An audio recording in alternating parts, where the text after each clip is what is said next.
Hola, buenos días. Mi nombre es Lady Flores. A mi compañero y a mí nos correspondió hablarles de César Beccaria, entonces voy a iniciar hablándoles por los principios. Em, no, no por ser más crueles son más eficaces las penas, hay que moderarlas. Importa más y es más útil una pena moderada y de segura aplicación que otra cruel pero incierta. Hay que imponer la pena más suave entre las eficaces. Solo esta es una pena justa además de útil. Hay pues que combinar la utilización y la justicia. Para Beccaria, el fin de las penas no es castigar al delincuente porque obró mal, sino que es impedir que el reo vuelva a hacer daño a sus conciudadanos y evitar que los demás cometan delitos. Para ello se debe escoger aquellas penas y aquel método de infringirlas que, guardada la proporción, produzca la imposición más eficaz y más duradera sobre los ánimos de los hombres.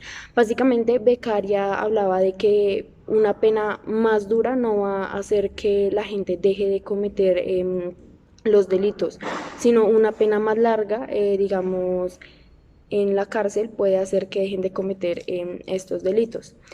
Es sobre la base de este razonamiento que afirma que uno de los mayores frenos de los delitos no es la crueldad de las penas, sino su infalibilidad y por consecuencia la vigilancia de los magistrados y la severidad de un juez inexorable.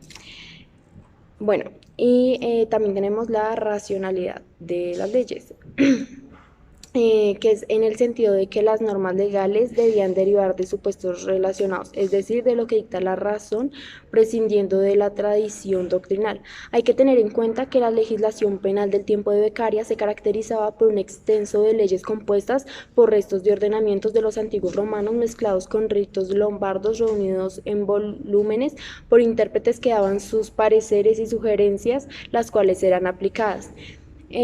Básicamente nuestra actual legislación es muy similar a la de Beccaria, que tiene una abundancia de leyes y se espera, según el artículo 1 y el artículo 20, que todos los ciudadanos tengan el pleno conocimiento de estas leyes, ya que pues básicamente dice que la ignorancia de las leyes no sirve de excusa si la excepción no está expresamente autorizada por la ley.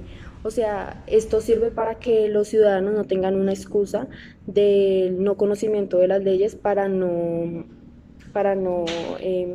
cumplirlas. César Beccaria nos habla sobre la legalidad del delito. Como tal, solo las leyes pueden fijar las penas que le corresponden a los delitos. Y esta facultad como tal reside en el legislador que representa a toda una sociedad por un contrato social. Por lo que ningún juez como tal podría imponer una pena contra otro miembro de la misma sociedad si esta no está prevista en la ley, o como tampoco podría aumentar más allá de su límite determinado. Los jueces penales tampoco pueden interpretar las leyes por la razón de que no son legisladores, sino que las reciben directamente de una sociedad viviente o del soberano representante de ella, como tal un legítimo depositario del actual resultado de la voluntad de todos, es como tal el que envía la ley.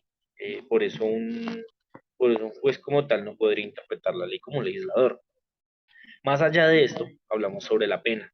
La pena como tal nos dice Becaria que no debe perseguir tanto el castigo del delincuente como la represión hacia otros posibles futuros delincuentes, a lo que ella debería disuadir como tal el potencial o la potencial inclinación a la delincuencia. Es decir, que la pena debe cumplir una función preventiva y ejemplificadora. Para que una pena sea justa, no debe tener más grado de intensidad que lo suficientes para apartar el delito del hombre. Es decir, que la pena como tal debe producir un efecto intimidante en el resto de la población, eh, refrendando como así el comportamiento antisocial de dichas personas. Es decir, en otras palabras, que la pena impuesta al delincuente en particular sirve como tal como un ejemplo para que aquellos miembros de la sociedad no intenten realizar las mismas acciones que estaban utilizando estas personas para hacer un daño hacia la sociedad.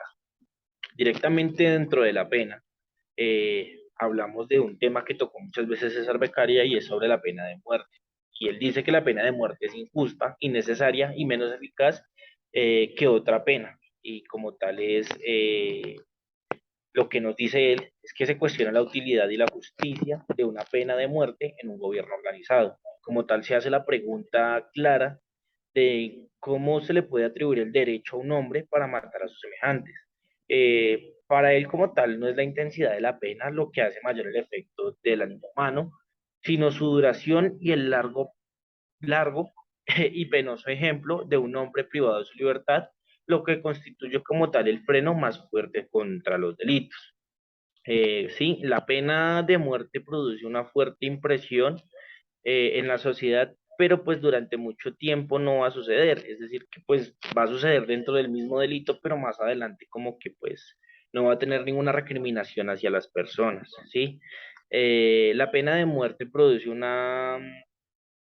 desgaste como tal en la pena, pero pues sin embargo, César Beccaria nos muestra dos casos específicos donde sería necesaria la pena de muerte. En el primero sería cuando a un privado de la libertad se tengan todavía tales relaciones y tal poder para generar una intensidad en la nación, es decir, que se siga cometiendo el delito, se siga cometiendo algún delito aún estando privado de la libertad, o cuando como tal su existencia pueda producir una revolución peligrosa en la forma del gobierno establecida, es decir, que pues genere grandes cosas a nivel nacional o pues como un golpe de estado o ese tipo de cosas que pueden acabar con la paz de la nación y hablando en general.